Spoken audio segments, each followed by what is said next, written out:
She challenged women and made them fall in love with saris again.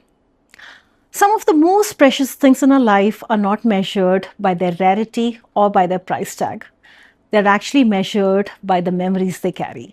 A photograph, a handwritten note by a special person, an heirloom piece, or for that matter, a sari that quietly holds in its folds decades of memories, emotions, and milestones.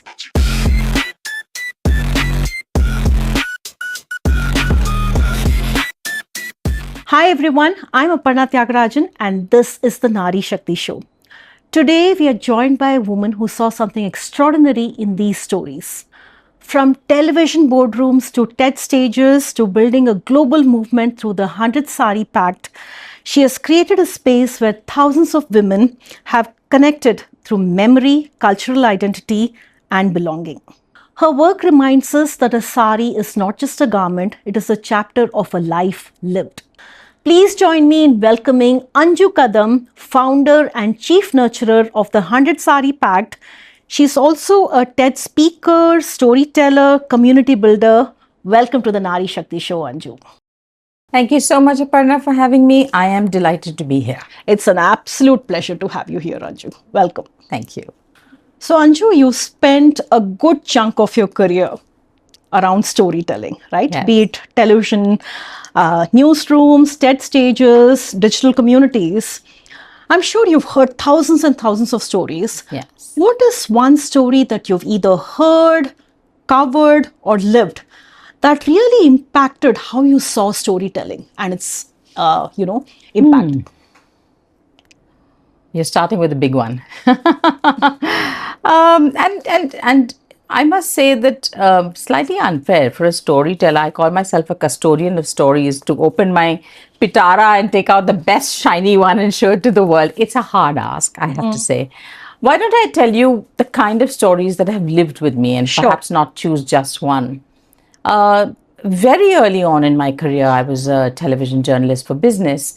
And, the newsroom is a strange place. You see what we want to show you. And often you see the loudest, you see sometimes the prettiest, sometimes the worst, depending on the kind of news that is hitting the headlines on that day. Often stories that may still be relevant, that may still be quiet, that may still be unseen, are perhaps the most important ones to tell. So very, very early in my career, and thank goodness for that, I realized that coverage was very different from story. Does that make sense? PRP mattered. And now, goodness, we all have an audience that we are pandering to with social media, right? Each one of us has our own little stage, and each one of us is the hero of our stories. Even more so, I think. I hope that there will be a tilt. I hope that there will be a correction. I hope that there will be a balance where stories that need to be heard, perhaps a contrarian view that needs to be discussed. Discussions, discourse, oh my God. Right now I feel like the bullies have taken stage. So stories that matter can be quiet, but are very important to tell. And do you think there's like a paradigm shift, especially with social media, which has democratized content, right? So anybody out there can present content the way they want it to be, unfiltered, and slowly, that narrative is shifting? Yes and no. Let me explain why I'm saying the yes and no. I think it's a double-edged sword. The fact that voice has been democratized by the social media, by all of us having a little bit of a handle where we can, like a soapbox on which we stand and give our message. Yes. However, the algorithm doesn't play fair. Right? The algorithm actually is biased. What you see is what you consume. What you consume is sent more of to you. It's a game. It's a vicious circle. It's a game of gain. It's a game of money. It's a game of again, like I said, who speaks the loudest, who is the most noticed.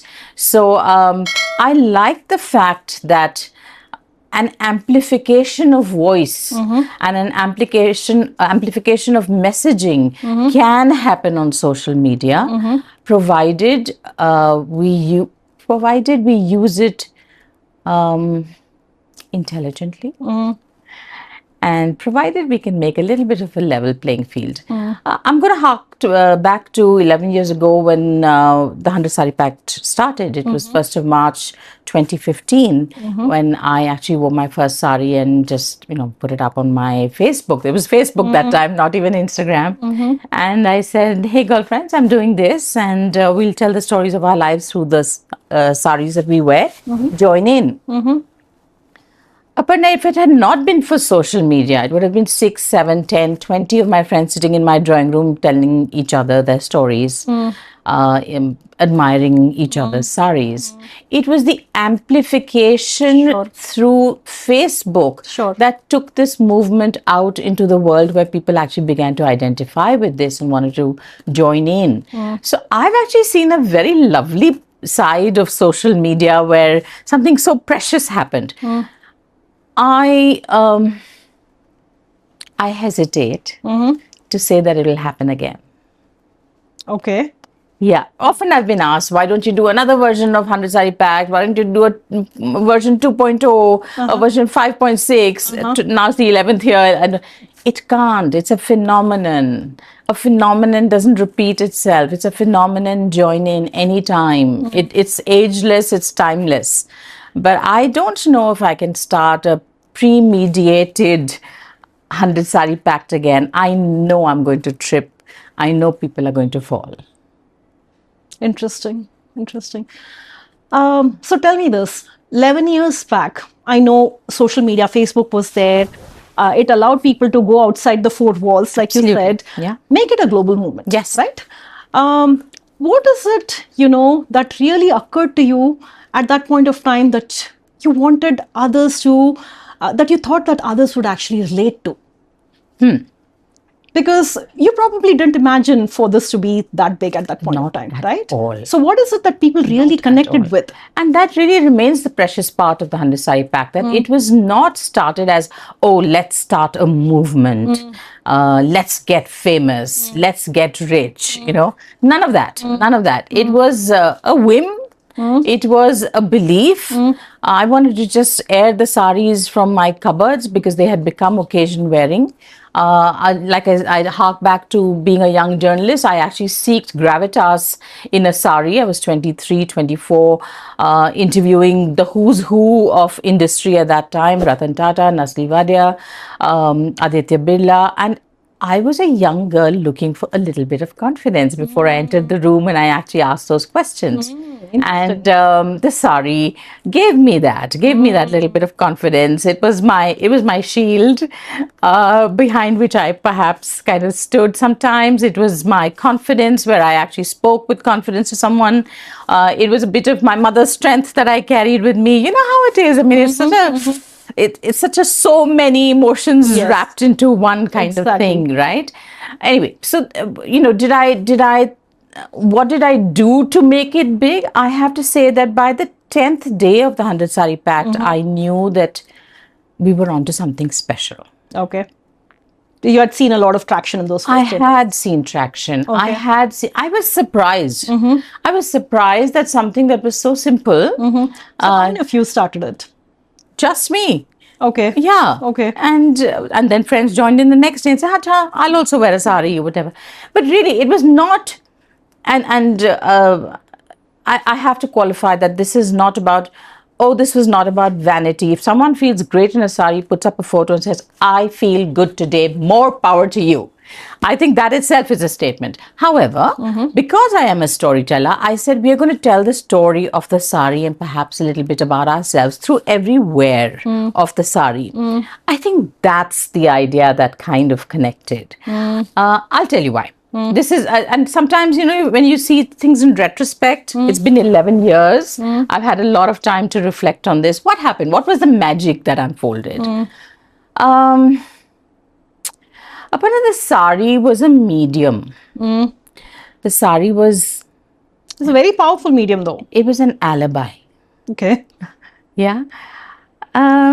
Women, especially women, and not of a particular color, race, whatever, women everywhere in the world are hesitant to take the center stage, have a little bit of issue with confidence sometimes, also feel like, you know how it is, we women make ourselves slightly small. Yes, we do. Yes? Yes, we do. I think the sari gave, okay, let me give you an example. Suppose there was a woman, and there were many women who told very, very personal stories of their lives through the sari.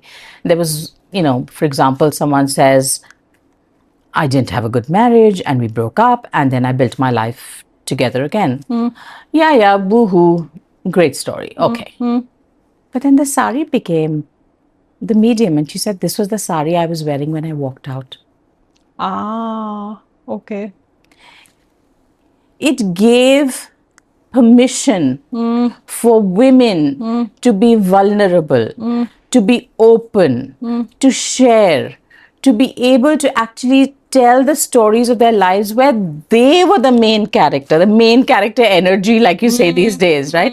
They were the main character, and sometimes knowingly, sometimes unknowingly, just the outpouring of stories that was happening all over the world was like, it was almost like the dams had opened and everyone was like, I got a story to tell. Can I tell my story? And not only that, there were people willing to listen.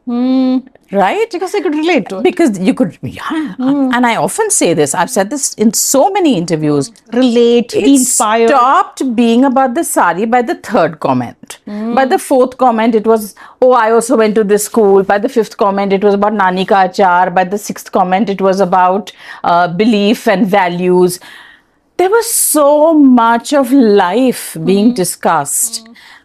Through these stories, it's not the warp and weft. It's the emotions, it's the memories. The warp and weft gave the permission, made it accessible for women to come out and tell their stories without being judged. That's the biggest part.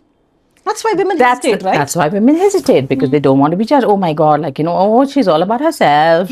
And she's, this. But these were relevant. There was someone else saying, thank you so much for sharing. It's my story too. There was someone else saying, thank you so much for sharing. I'm inspired. If you can do this, despite all of this that you have gone through, then I'm going to get up today and do it myself. Isn't that all that we're looking for? Right, I mean, as mentors, as women who have grown up, I mentor women on second chances. I think it's just a switch that needs to be turned on sometimes. Very true. And going back to your point where we play smaller, we do. So when others inspire us, we're like, yes, if you can do it, I can do it. It's an example, right? If you say, and we say this so often, it's interesting. Somewhere around 3 or 4 months in, BBC caught on to the story of the Saree Pact, and they did a lovely, lovely piece on it. Before that, about 5 Indian newspapers, and I'm from the fraternity from years, decades ago, but I have to say this. They called me up and said, which actress is doing the Saree Pact? Then we'll cover it. Oh, okay.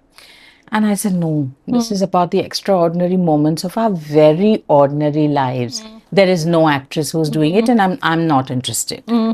BBC covered us and talked about identity, talked about the things that we are discussing, you and I. The sanction, permission, vulnerability, voice, Suddenly everyone wanted an interview after that in the Indian media. So I just feel like they were not quick to catch on to what was happening in terms of the movement. It was not vanity alone. It was not pretty alone.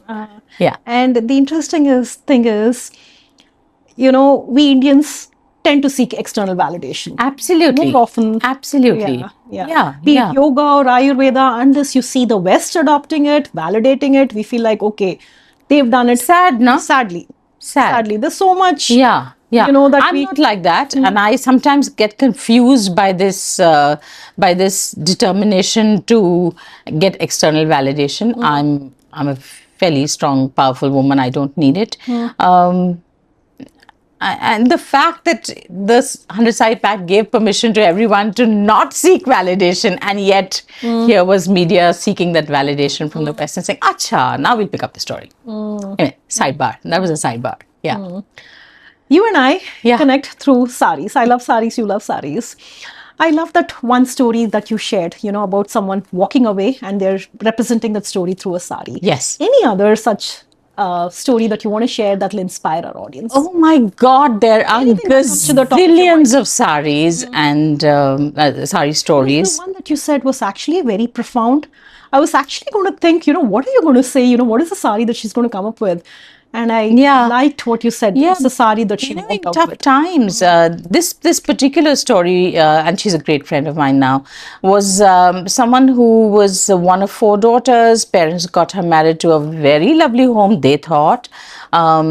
Motorcycle riding woman, went into Bihar and became the bahu. Very stereotypical story of not having too much to do, very well kept home and all the rest of it. Had 2 children, 2 boys, lovely boys. They're all grown up and absolutely wonderful now. Wonderful young men. And she actually had overheard one of her brothers-in-law say to one of the children, "Why are you studying? What's happening?" And he said, "I don't like the subject. This is what the teacher says." And he says, "Koi baat nahi, unko thok denge jaake." Okay. Yeah, we've Okay. suddenly gotten serious, right? in this.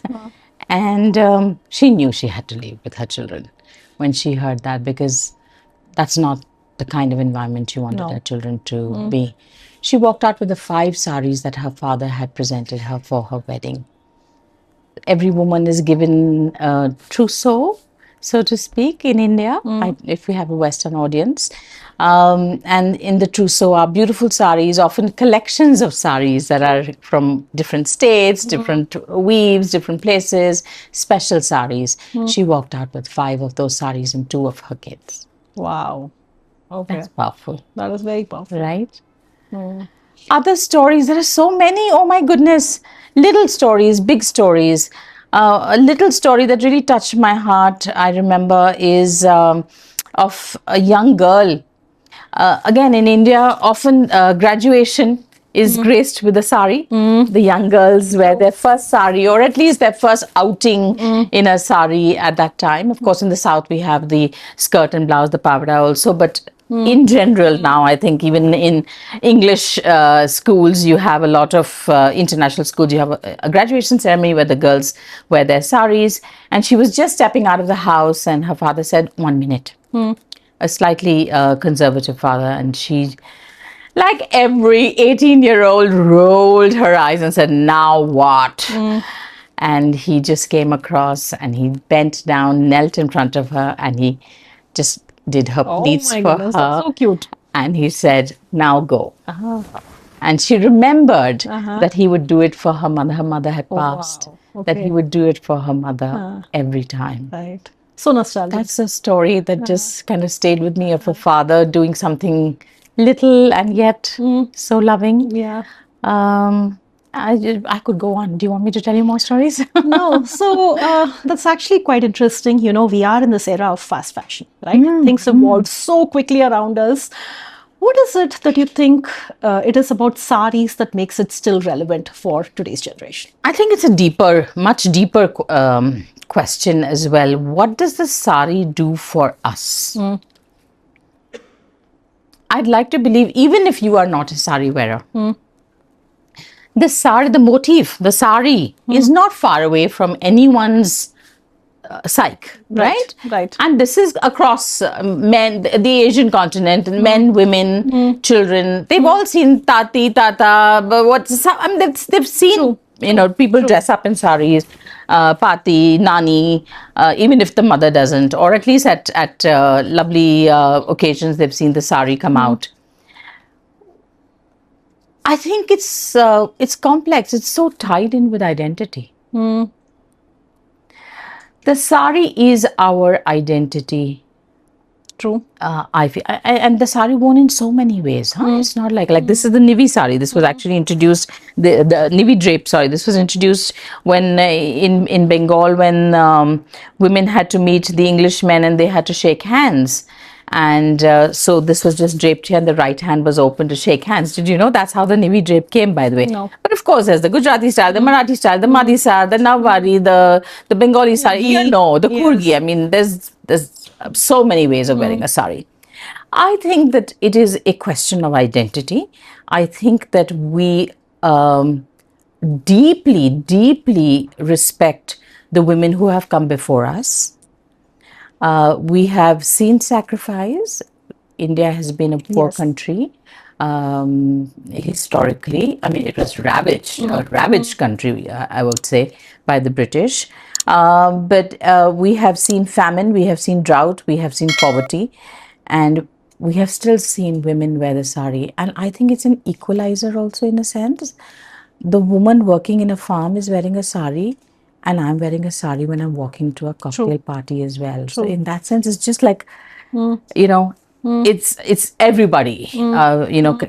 Everybody, anybody can be wrapped in a sari. And I think that identity is a very strong, strong one that we must hold on to, and we do. I'll tell you, in my own house, my daughter is now 22, 11 years ago, a young girl, and we used to go for something called sari dates. I thought we should jump out of Facebook and also sort of make it real wherever possible. So there were sari days. There was Boston, Seattle, Europe, India, many states. There were people jumping out and meeting their other 100 sari pack, the pactors, so to speak. My daughter, she came for a couple of them and she said, "Mama, I want to wear a sari." She was 11. Wow. Yeah. Okay. And I was surprised because she was your regular kid in jeans and shorts and t-shirts, and it has a pull. It does. It does. And if you let that young generation see this, they will emulate. They will emulate with their own style. I think that we need to stop being so Rigid, right? rigid, and we need to stop gaslighting the next generation on how they wear the sari.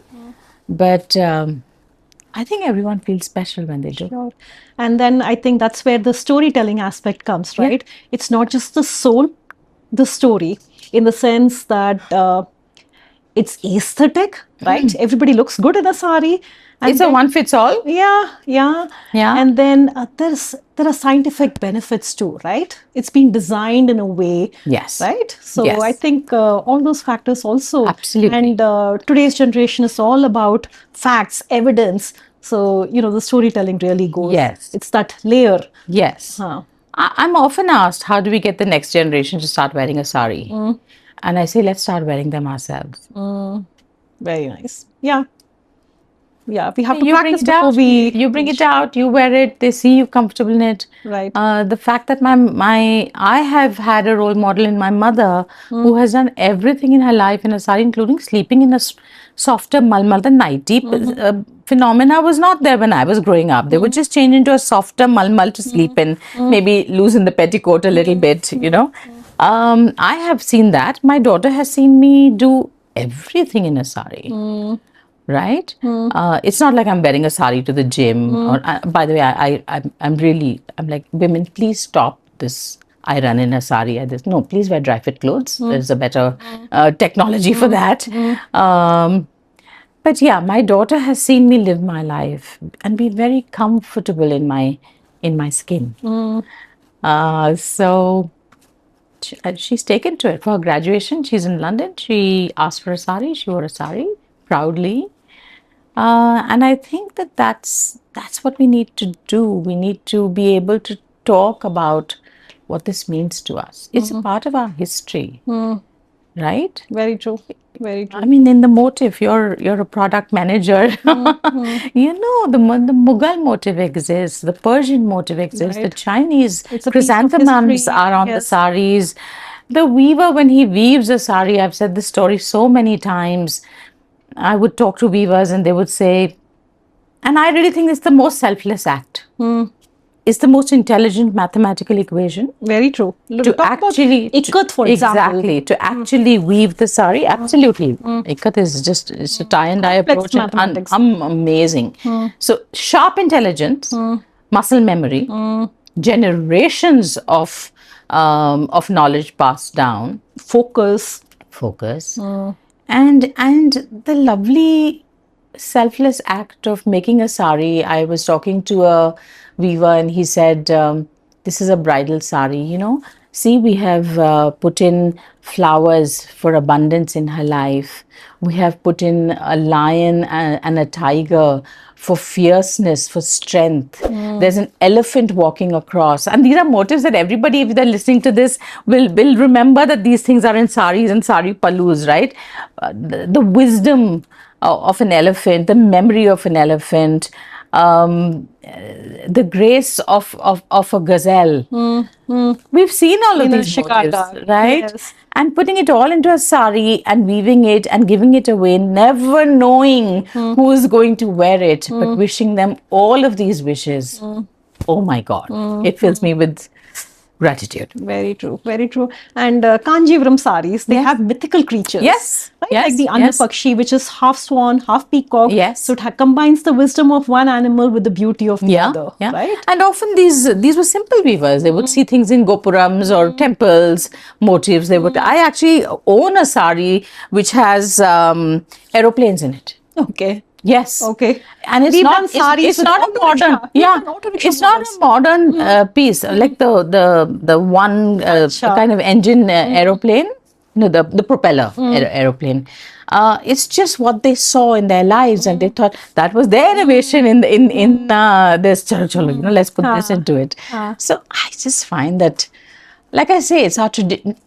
You know, I don't want to be this, and I hate the labels of tradition, conservation, this, that, all of which is very important. But I don't think that we should be bound, or the sari needs to be bound in these. The sari is so much more. It really is a lived experience of our entire history, and that is what I always say. We are all connected, and I think that the sari has connected us all. True. Whether you wear one or don't.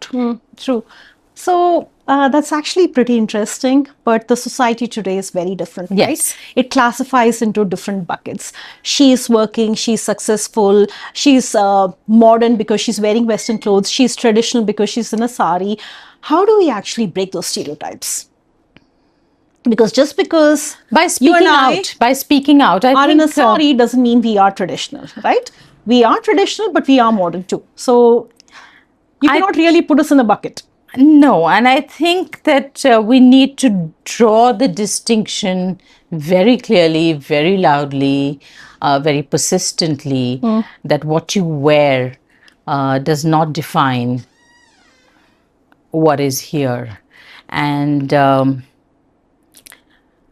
I was asked many, many times, why are you taking women backwards, asking them to wear saris? Anju, you're a modern woman. What is this?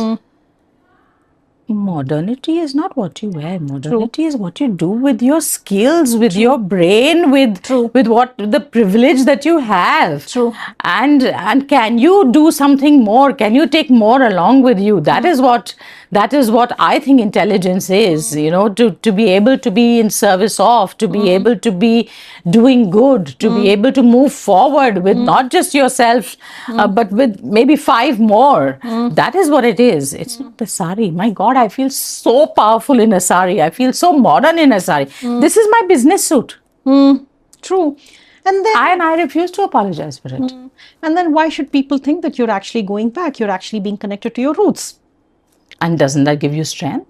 Doesn't identity and Yes, belonging give you absolutely, strength? absolutely. Identity and belonging is by far the most seeked in a world that is falling apart, that is having wars over identity, religion, this, that. Here is a sari that has stood the test of time. Every religion has contributed to the motives. You know this, I know this, right?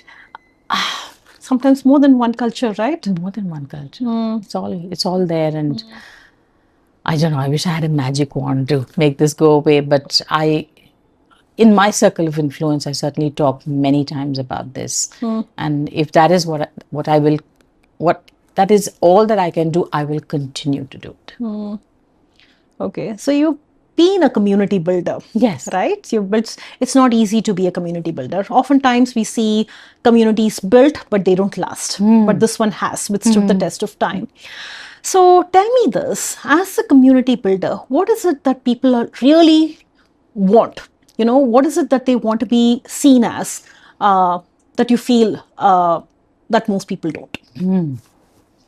Good question. I'm also going to lean in on my professional experience in communication, in brand building, and all of the rest for this.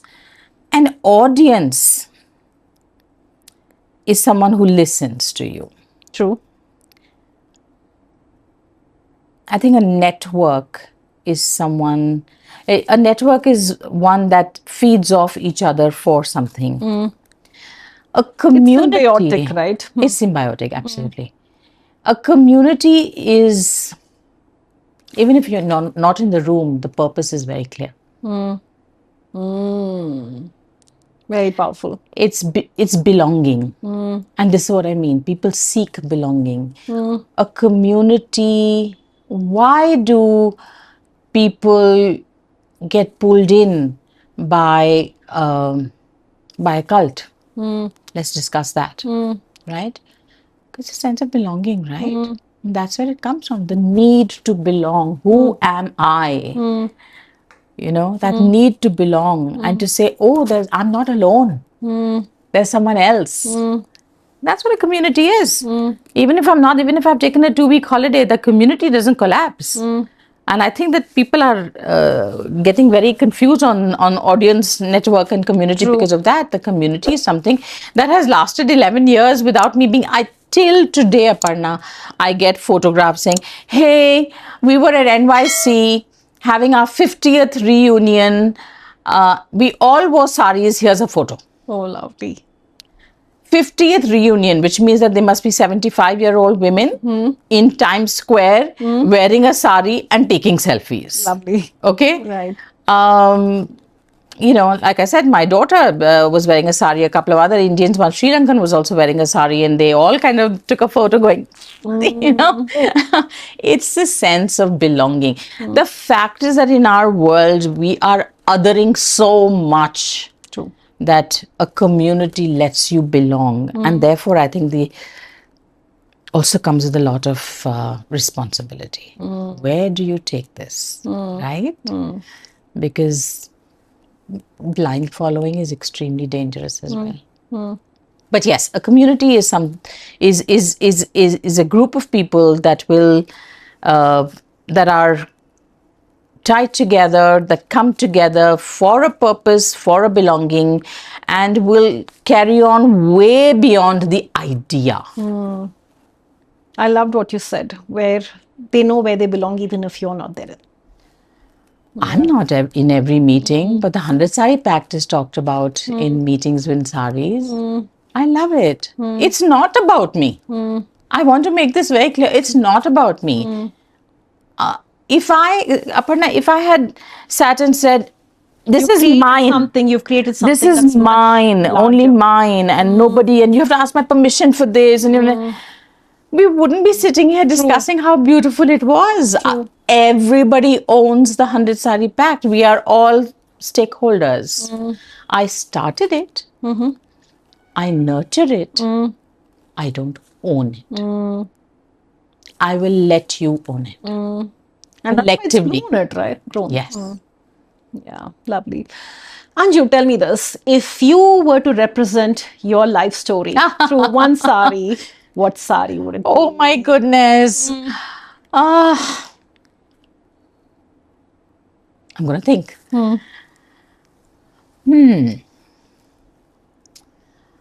It's a trick question, Aparna. How does one define one's life in something? I imagine. I can't think of one particular one, and I have so many. But I imagine it would possibly be Something simple, something ordinary, something I have worn into many occasions, something that I have, a sari that I've collected in its folds, many, many moments that have been dear to me. Possibly my mom's sari, I think. I always carry my mom along wherever I go. My mom's earrings. My mom and mother-in-law have actually sat and made the tassels of the sari, by the way. Really? Wow, Yes, okay. yes. Okay. So possibly special. something that, yeah, that belonged to my mom. I'm a big believer, Aparna. Life mantra now. Consistency over perfection. Very true. Very, very true. In many things that I do, in a lot of things I do, I think just showing up is very important. Doing what you do is very important. And I think it would be a sari in which I did a lot. Lovely, love that. And as I was asking this question, I was thinking, what would that be for me? And interestingly, we actually designed a Naarishakti sari. Okay. Pen kalamkari sari on a Kanjivaram, where we had Nari Shakti written on mandalas, 15 mandalas in 15 different Indian languages. Okay. Yeah, so Okay. we really wanted to cover the length and breadth of Indian women and, different languages. Lovely. And each one saying Nari Shakti in a different Indian language. Nice. Yeah, yeah. All right. So, what does Nari Shakti mean to you? I don't want to fall into the tropes of resilience and empowerment. वो तो है ही है. Of course, of course, of course. And what more strong and resilient than a woman? But I wear that woman badge very proudly. I'm going to hark back to what I said.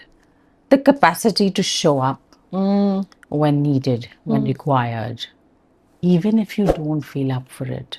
And I don't mean it in a diminishing way. I don't mean it in a sacrificial lamp way. I mean it in a resolve, this will be done way. I think that is what we are capable of. True. Even when nobody's are watching. So even when no one's watching. It doesn't matter if we have an audience or not. Remember I said audience that kind of listens to you, sort of critiques sometimes admires. We're not doing it for the accolades. We're not, किसको medal मिलता है? किसी को नहीं मिलता है. Right? But we still show up. We still show up in very difficult times. True.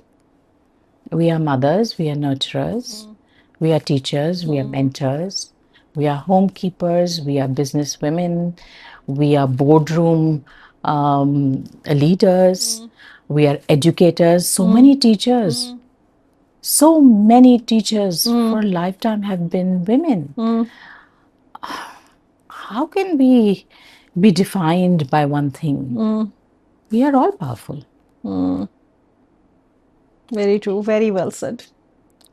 Thank you, Anju. It was an absolute privilege. I feel so inspired. I actually enjoyed the conversation with you. so and, much. Thank you. listening We to- must keep talking, We must. even off camera. We must.